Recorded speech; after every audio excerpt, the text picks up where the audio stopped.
रसोई गैस का सिलेंडर भी मिलेगा।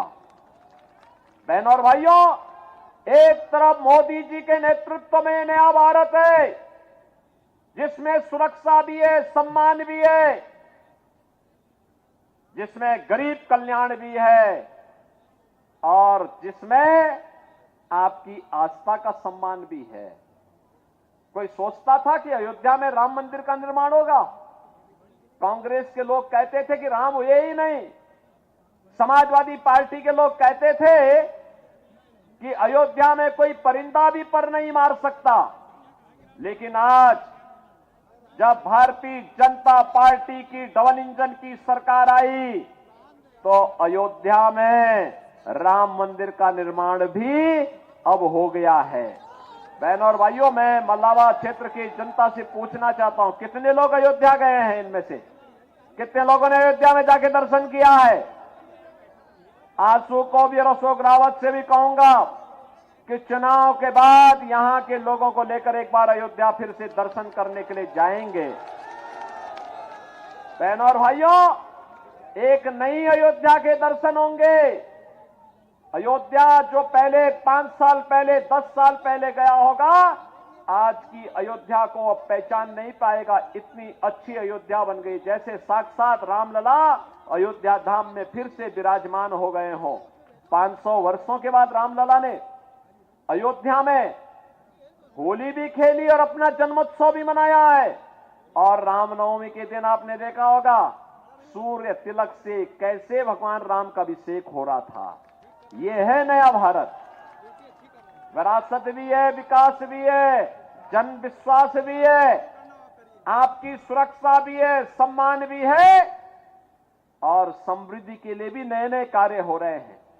अभी मैं देख रहा था गंगा एक्सप्रेसवे जा रही है हरदोई जनपद में। इतना लंबा गंगा एक्सप्रेसवे का है। बहनों और भाइयों, जिस दिन गंगा एक्सप्रेसवे बन जाएगी, हरदोई जनपद की कायाकल्प हो जाएगी।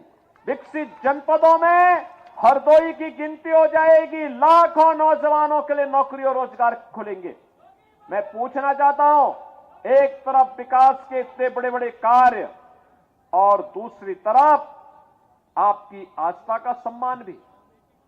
कांग्रेस, सपा, बसपा की सरकारें कर क्या रही थी?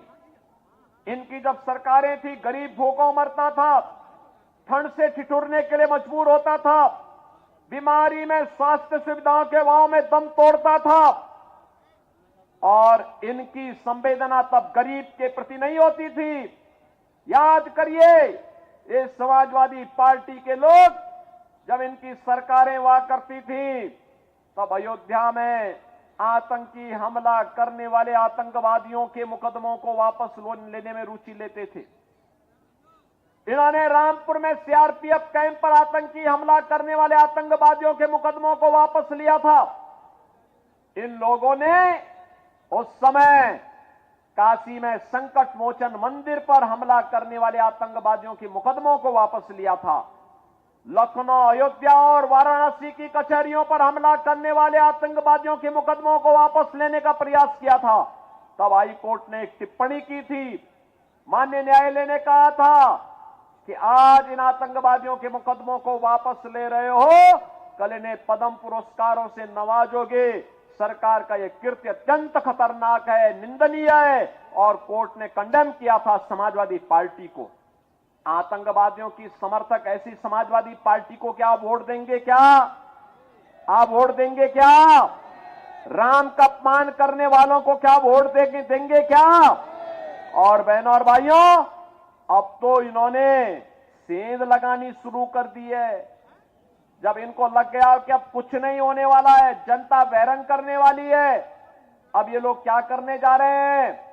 अब इन्होंने अपने मैनिफेस्टो में कुछ चीजों का उल्लेख किया है। क्या कहा है?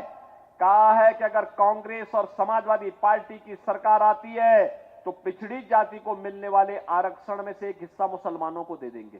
क्या हिंदुस्तान स्वीकार करेगा? क्या अनुसूचित जाति जनजाति को मिलने वाले आरक्षण में से एक हिस्सा काट करके मुसलमानों को दे देंगे? क्या हिंदुस्तान इसको स्वीकार करेगा? क्या? अरे ये बाबा साहब भीमराव अंबेडकर का अपमान है। कांग्रेस ने बाबा साहब भीमराव अंबेडकर का हमेशा अपमान किया। समाजवादी पार्टी ने भी बाबा साहब भीमराव अंबेडकर का अपमान किया और आज ये आपके आरक्षण के अधिकार पर भी सेंध लगाने का कुत्सित प्रयास कर रहे हैं।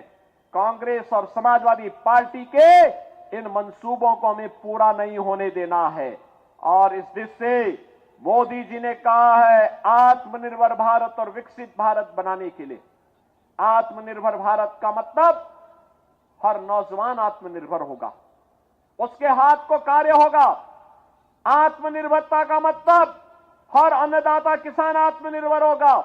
आत्मनिर्भरता का मतलब हर महिला आत्मनिर्भर होगी। 3 करोड़ ड्रोन दीदी बनाने का एक लक्ष्य प्रधानमंत्री मोदी जी ने दिया है। इन्हें लखपति दीदी के रूप में हम बनाएंगे। यह काम मोदी जी ने अभी से काम करना प्रारंभ कर दिया है। व्यापारी के व्यापार को आगे बढ़ाने के लिए तमाम योजनाएं आएंगी। हस्तशिल्पियों का सम्मान होगा और भारत दुनिया का सिरमौर होगा। हमारा देश दुनिया का सिरमौर हो, किसको खुशी नहीं होगी? आप खुश होंगे ना हमारा देश अगर विकास करता है तो। हमारे देश का विकास का मतलब आप सबका विकास, हर गांव का, हर गरीब का, हर किसान का, हर नौजवान का, हर महिला का, हर एक का विकास। और इसीलिए हम लोग आए हैं। हमें विकसित भारत के लिए इस चुनाव में वोट करना है। आप सहमत हैं? मोदी जी के साथ सब खड़े हैं ना? मोदी जी अभी कुछ देर के बाद इटावा आने वाले हैं। मैं भी वहीं जा रहा हूं। मोदी जी के पास आपकी आवाज पहुंचनी चाहिए। पहुंच जाएगी? बहनों और भाइयों, इसके लिए आपको वोट पोल करना होगा। चुनाव के दिन चतुर्थ चरण में आपको मतदान में भाग लेना होगा। मतदान में भाग लेंगे?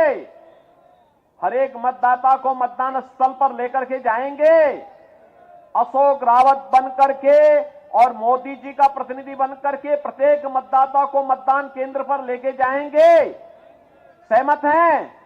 मैं आश्वस्त होकर के जाऊं, घर घर बताएंगे तो मेरे साथ बोलेंगे, भारत माता की, भारत माता की, भारत माता की।